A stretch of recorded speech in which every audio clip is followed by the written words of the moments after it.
السلام علیکم ویورز، آج ہم پری خان اور لابر ارشاد کا ناول قانون قدرت پڑھیں گے، اس کی ایپیسوڈ نمبر 4۔ بسم اللہ، اسٹارٹ کرتے ہیں۔ السلام علیکم بابا۔ کنزا صبح صبح احسان صاحب کے روم میں جا کر سلام کیا۔ وعلیکم السلام بیٹا، آج صبح صبح بابا کی کیسے یاد آ گئی میرے بیٹے کو؟ احسان صاحب نے پوچھا۔ بابا آج ہم لوگ چلے جائیں مہرماں کے گھر، آج وہیں رہ جائیں تو کل ویسے نکاح ہے۔ بابا ارمان بھائی بھی تو ہوتے ہیں وہاں۔ نوال نے ہر طرح سے راضی کرنے کی کوشش کی۔ جی بیٹا ضرور جاؤ، بس خیال رکھنا اپنا، احسان صاحب نے کہا۔ بابا نوال کی پرمیشن بھی لے دینا، نوال نے لاڈ سے کہا۔ اوکے بابا کی جان، نوال کی پرمیشن بھی لے دینا، کنزا نے لاڈ سے کہا۔ اوکے پاپا کی جان، آپ لوگ ناشتہ کر کے چلے جانا۔ اوکے بابا تھینک یو، کوئی بات نہیں بیٹا، آپ جاؤ تیار ہو جاؤ، احسان صاحب نے کہا۔ تو کنزا نوال کی پورشن میں چلی گئی۔ نوال کے کمرے میں گئی تو نوال قرآن پاک پڑھ رہی تھی۔ قرآن پاک بند کے رکھ کر پیچھے مڑی تو کنزا کو اپنے کمرے میں دیکھ کر ڈر گئی ایک دم۔ یہ تم دونوں بھائی بہن کو سکون نہیں، ہر وقت میری ننھی سی جان لینے پہ تلے ہوتے ہو، نوال نے مصنوعی غصے سے دیکھتے ہوئے کہا۔ ننھی سی جان کہاں ہے؟ کنزا نے چاروں طرف گول گھوم کر اسے مزید ٹپایا۔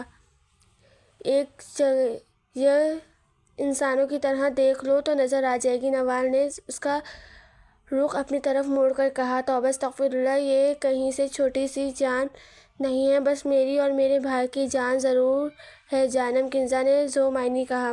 چل بھاگ، ویسے اتنی صبح کیسے آ گئی تم، وہ بھی ادھر؟ نوال نے حیرانگی سے پوچھا۔ ہاں یار، بابا سے اجازت لے کے آئی ہوں، ہم دونوں جا رہے ہیں مہرماں کے پاس اور آج رات وہیں رہیں گے، کنزا نے کہا۔ چلو شکر، کوئی تو نیک کام کیا تم نے، نوال نے اس کے گال کھینچتے ہوئے کہا۔ چلو پھر جلدی کرو، ناشتہ کر کے چلتے ہیں، بھائی چھوڑتے جائیں گے، آ جانا، آج ناشتہ میرے ساتھ کر لو، کنزا نے آفر کی۔ ہاں چلو ایسا ہی کرتے ہیں، نوال نے کہا اور دونوں چل دیں۔ دونوں باہر آئیں تو ارسلان صاحب اور ان کی بیوی سابغہ باہر لاؤنج میں چائے پی رہے تھے۔ دونوں ارسلان صاحب کے پاس آئیں اور سلام کیا۔ چلو چاچو، میں لے جاؤں نوال کو مہرماں کی طرف؟ بابا نے پوچھا تھا آپ سے۔ ہاں بیٹا لے جاؤ، آپ خیر سے جاؤ دونوں۔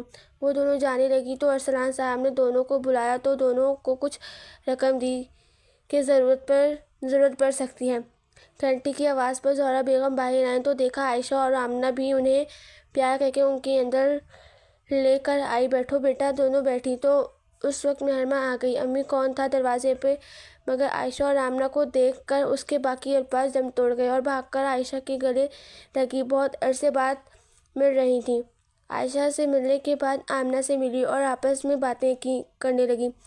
بچوں ناشتہ لے آؤں آپ لوگوں کے لیے؟ زہرا بیگم نے پوچھا۔ نہیں آنٹی، میں جا رہی ہوں اپنی جاب پہ، بس آمنہ کو چھوڑنے آئی تھی، میں لیٹ ہو رہی ہوں اور ناشتہ کر کے آئی تھی، بس اس کو اٹھا کے لے آئی ہوں، اس کو کروا دیجیے گا۔ عائشہ نے آمنہ کی طرف اشارہ کیا جو 2 گھنٹے کا سفر کرنے کے باوجود بھی اس کی نیند خراب نہیں ہوئی۔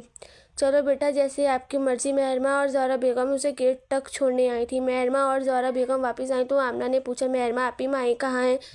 یار پٹاخہ کوئن، وہ سو رہی ہے اپنے کمرے میں، آپ آ جاؤ، میں چھوڑ آتی ہوں، آپ اس کو اٹھا دینا، مہرماں نے آمنہ کے گال پہ کس کی۔ مہرماں آمنہ کو مائیں طلعت کے روم میں چھوڑ کر چلی گئی۔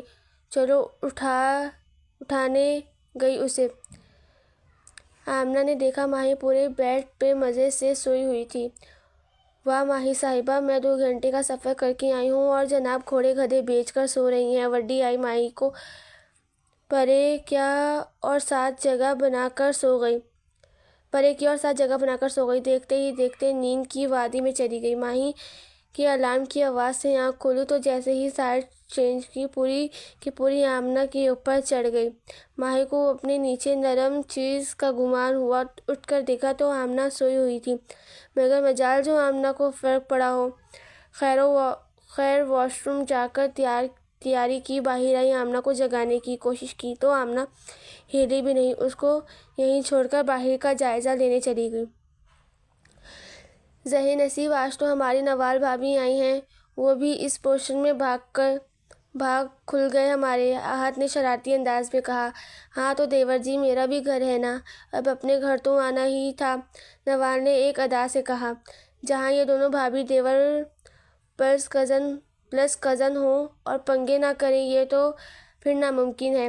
ہے میں مر جاواں، وہ بھی گھر کا کر زبان دیکھو، گز بھر کی لڑکی، بھائی ہوں تمہارا۔ بھائی کے سامنے مشرق کی لڑکیاں ایسی باتیں نہیں کرتی۔ ہائے، پر ابھی تھوڑی دیر پہلے کوئی بھابھی کہہ رہا تھا نوال اور شرم کر جائے، قیامت نہ آ جائے۔ ماما دیکھیں، نوال بھابھی کہہ رہی ہیں اپنی ساس سے خدمت کروانے آئی ہوں۔ احد نے اسما بیگم کو دیکھ کر پینترا بدلا۔ نہیں ماما، احد بھائی جھوٹ بول رہے ہیں، میری دوست نے تو کچھ نہیں کہا ایسا، الٹا بھائی تنگ کر رہے ہیں۔ کنزا نے جلدی سے نوال کی صفائی دی۔ میرا بیٹا، مجھے پتا ہے میری بیٹی ہے ہی بہت پیاری اور اچھی، یہ تو بس ہے ہی پاگل، احد پنگے کرتا رہتا ہے، اسما بیگم نے نوال کو پیار کرتے ہوئے کہا۔ کنزا کی صفائی دینے پہ ارحم کو بہت برا لگا، ان کی دوستی سے جیلسی محسوس ہوئی اسے، مگر ابھی وہ کنزا کو منع نہیں کر سکتا تھا۔ ساتھ چپکے نوال کو دیکھ رہا تھا جو کہ اس کی ماما سے لاڈ اٹھوا رہی تھی۔ ساتھ بھائی آفس جاتے ہوئے ہمیں مہرماں کے گھر چھوڑ آئیے گا۔ اوکے جلدی کرو بس تمہیں چھوڑ کے آفس جاؤں گا، واپس پہ میں لیتا آؤں گا۔ ساتھ نے کہا، نہیں بھائی، میں اور نوال رہنے جا رہے ہیں، نکاح کے بعد آ جائیں گے، بابا سے اجازت لے لی ہے۔ کنزا نے ایک ہی سانس میں ساری بات بتا دی۔ کنزا کی بات سن کر ارحم کے ہوش اڑے کہ اب پرسوں دیکھے گا کنزا کو۔ اوکے چلے جاؤ بھائی، چلو بھائی آ جاؤ۔ احد میرا پیارا بھائی، جتنے تم غیر سنجیدہ اور شرارتی ہو، تمہیں ڈاکٹر بنا کس نے دیا؟ کہیں ڈگری خریدی تو نہیں؟ نوال نے احد کے کان کے قریب جا کر کہا۔ نہیں میری بہن، میرے بھائی تمہارے بھائی جتنا امیر نہیں ہے، ورنہ خرید لیتا، اتنی محنت نہ کرنی پڑتی۔ احد الٹا اس کو جلا کر گیا تھا۔ چلو چھوڑ دو تم لوگوں کو، سعد نے نوال کو دیکھتے ہوئے کہا، اور دونوں اپنا سامان اٹھا کے سعد کے پیچھے چل دیں۔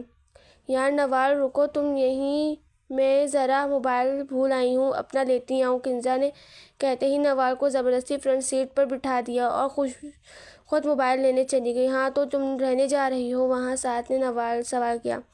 جی بالکل، نوال نے گردن اکڑا کر جواب دیا۔ سو لوگی میرے بغیر؟ آ جائے گی نیند تمہیں؟ سعد نے لگاتار سوال کیا۔ استغفراللہ، پہلے کون سا آپ کے ساتھ سوتی ہوں، نوال نے لاپرواہی سے جواب دیا، مگر جب اپنا کہا مطلب سمجھ آیا خود ہی شرم سے سرک پڑ گئی۔ ہے ظالم، موقع تو دو، سعد بھی سو جائیں گے، سعد نے شرارت سے کہا۔ توبہ استغفراللہ، کیسی بے شرمی والی باتیں کر رہے ہیں، نوال نے کانوں کو ہاتھ لگا کر کہا۔ ہاں سعد خانزادہ کا زندگی سے بھرپور کہکہ گونجا۔ ہنسنے مت، میں ناراض ہو جاؤں گی آپ سے، نوال نے رونے والا منہ بنا کر کہا۔ نہ ناراض مت ہونا، تم ناراض ہوئی تو میری جیب ہلکی ہو جائے گی تمہیں منانے کے چکر میں۔ سعد نے خوف سے، نوال نے افسوس سے دیکھا سعد کو، بس یہی خامی نظر آتی تھی سعد کے اندر۔ کنزا اپنا موبائل لے کر باہر آ رہی تھی تو آگے ارحم خانزادہ سے ٹکراؤ ہو گیا۔ آپ جا رہی ہیں؟ ارحم نے کنزا سے پوچھا۔ جی دوست کا نکاح ہے تو اس لیے بس، کنزا نے ارحم کے چہرے کو تکتے ہوئے کہا۔ وہ اس کی خوبصورتی کی دیوانی تھی، کوئی انتہا خوبصورت کیسے ہو سکتا ہے؟ اوکے جلدی آئیے گا، ارحم نے بے چینی سے کہا اور چلا گیا۔ کتنی ہی دیر کنزا اس کی بات میں کھوئی رہی، اس کی خوشی کی انتہا نہ رہی کہ وہ اس کا انتظار کرے گا۔ ہارن کی آواز پہ بھاگ کر باہر آئی اور جلدی سے گاڑی میں بیٹھ گئی۔ سوری فار لیٹ یار، کنزا نے نوال کو اٹس اوکے یار نوال نے کہا۔ سعد ان دونوں کو ڈراپ کر کے چلا گیا۔ دونوں گھر کے اندر داخل ہوئیں تو دونوں نے اس قدر اونچی آواز میں سلام کیا کہ مہرماں اور زہرا بیگم جو ناشتہ بنا رہی تھیں دونوں باہر آئیں۔ زہرا بیگم سے پیار سے لینے کے بعد ماہی اور مہرماں کے ساتھ مل کر خوب ادھم مچایا، پھر شرافت سے سب نے زہرا بیگم کی کام میں مدد کی۔ جب سب کام ہو گیا تو زہرا بیگم نے ماہی کو بھیجا کہ آمنہ کو اٹھا کر لائے۔ یار آمنہ کون ہے بھائی؟ نوال نے مہرماں سے پوچھا۔ یار ماہی صبح سے صاحبہ کی اکلوتی دوست ہے اور میری دوست کی کزن ہیں، ان کے بابا میرے بابا کے دوست ہیں، اس طرح عائشہ میری اور آمنہ ماہی کی دوست ہے۔ واہ، مطلب آپ کے بابا کے دوست تھے؟ آمنہ اور عائشہ کے بابا کنزا نے کہا۔ ہاں جی، ایسا ہی ہے، مہرماں نے کہا۔ ابھی ان لوگوں کی باتیں ہو رہی تھیں کہ جب ماہی آئی اور بولی، یا مہرماں آپی، آمنہ تو اٹھنے کا نام ہی نہیں لے رہی۔ عجیب ہے بھائی، مجال ہے مجھے اٹھاتی، بلکہ خود ہی آ کے سو گئی میرے ساتھ۔ پتہ نہیں وہ کون سی دوستیں ہوتی ہیں جو سونے نہیں دیتی اپنی دوستوں کو۔ ایک میری دوست ہے، میری ہے نیند کی دیوانی۔ ماہی کہتے ہی رونے والی ہو گئی۔ اس کو دیکھ کر کنزا نے اس کو ہگ کیا۔ میری جان، رو نہیں، ہم سب مل کر اٹھاتے ہیں، چلو آؤ سب۔ ہاں چلو۔ میں تو دیکھو کیا بندی ہے جو کہ ولی بھائی کی طرح ڈھیٹ ہے، پر میرا بھائی سوتا نہیں ہے، جتنا مرضی ذلیل کر لو اسے، نوال نے کہا۔ تمہارے بھائی سے کیا مقابلہ میرے پٹاخہ کوئن کا، مہرماں نے کہا۔ واہ، کیا نام ہے، کنزا نے داد دی۔ باتوں باتوں میں چاروں ماہی کے کمرے میں پہنچ گئی، جہاں آمنہ صاحبہ چہرے پہ معصومیت سجائے سو رہی تھی۔ یار نہ کرو، دیکھو کتنی معصومیت سے سونے دو، کتنی معصوم ہے، سونے دو نا، تنگ نہ کرو، کنزا نے اس کے معصوم چہرے کو دیکھ کر کہا۔ ہائے یار، اس کے گال کتنے سویٹ ہیں یار، میں نے کس کرنی ہے، اٹھاؤ اس کو یار، نوال نے اس کے موٹے موٹے گال دیکھتے ہوئے کہا۔ آمنہ، اٹھو میری جان، اٹھ جاؤ یار، مہرماں نے کوشش کی اٹھانے کی، جو ناکام ہوئی۔ سب نے کوشش کی مگر نہیں اٹھی۔ مس پٹاخہ، اٹھ جاؤ، مہرماں آپی کے نکاح کا وقت ہو رہا ہے یار، دلہا بھائی چلے جائیں گے، ماہی نے جھوٹ بولتے ہوئے کہا۔ سب نے حیرانگی سے ماہی طلعت کو دیکھا۔ اب کیا جھوٹ میں ساتھ دینا پڑے گا سب کے دل میں ایک بے وقت جواب آیا، یس۔ دیکھیں دلہا بھائی، ابھی آمنہ اٹھ جائے گی، آپ مہرماں کو چھوڑ کر نہ جائیں، نوال نے ایسے انداز میں کہا جیسے دلہا سامنے کھڑا ہو اور وہ روک رہی ہو۔ اچھا، اٹھ جائے گی یہ، مہرماں نے دلہے کی آواز نکال کر کہا۔ نہیں دلہا بھائی، آپ کہیں مت جانا، میں اٹھ گئی ہوں، بس میری مہرماں آپی کو مت چھوڑیں۔ آپ آمنہ کہتے ہی اٹھ بیٹھی، البتہ ابھی بھی اس کی آنکھیں بند تھیں۔ دلہا بھائی، آپ مت جانا، میری آپی کو چھوڑ کر اور دلہا نہیں ملے گا ورنہ۔ آمنہ نے کہتے ہی اپنی آنکھیں کھولی تو سامنے دو پیاری سی لڑکیاں کھڑی تھیں، اس کے ساتھ ماہی اور ماہی کے ساتھ مہرماں، جس کا چہرہ سرخ ہو گیا تھا جب کہ آمنہ نے دلہا بھائی کو دیکھنے کے لیے گردن گھما ڈالی، پر دلہا نہ دکھا۔ آپی، دلہا کدھر ہے؟ میں نے کہا بھی تھا میں اٹھ رہی ہوں، کیا وہ چلے گئے میری وجہ سے؟ آمنہ نے دونوں گال کی اطراف میں ہاتھ رکھ کر کہا اور رونے لگ گئی۔ اس کو روتے دیکھ کر نوال نے برداشت نہ ہوا تو بھاگ کر اسے گلے لگایا۔ یار آمنہ، ہم تو مذاق کر رہے تھے آپ سے، آپ اٹھ نہیں رہی تھی، کنزا نے جواب دیا۔ اچھا جی، آمنہ نے منہ پھلا کر کہا۔ اس کے ایسا کرنے پر نوال کو بہت پیار آیا اس پہ۔ آمنہ، میں آپ کے گال پہ کس کر لوں؟ ایک نوال نے پوچھا۔ جی، آمنہ نے شرارت سے کہا، جس سے اس کا ڈمپل نظر آیا۔ واؤ، ڈمپل، کہتے ہی کنزا نے اس کے ڈمپل پہ ہونٹ رکھے، اس طرح دوسری طرف نوال نے اپنے لب رکھے دوسری طرف، جس پر ماہی چیخ پڑی۔ نوال آپی، کنزا آپی، یہ ہماری دوست ہے، اسے کسی صرف ہم کر سکتے ہیں، یہ میری پراپرٹی ہے۔ ہیں پراپرٹی؟ نوال اور کنزا نے حیرت سے ماہی کی طرف دیکھا، جو سویٹ سا منہ بنا کر بیٹھی تھی۔ جو ہم دونوں اکلوتی دوست ہیں ایک دوسرے کی، آمنہ نے بتایا۔ ہماری تو تم دونوں بہنیں ہو بھائی، اس لیے نو تیرا نو میرا، نوال نے کندھے اچکا کر کہا۔ اس سے پہلے کوئی کچھ اور کہتا، زہرا بیگم نے بلانے پر سب باہر آ گئے۔ ویسے آمنہ، آپ اتنی گہری نیند سوتی ہیں کیسے ہو؟ کنزا نے آخر وہ سوال پوچھ ہی لیا جو کب سے تنگ کیا ہوا تھا۔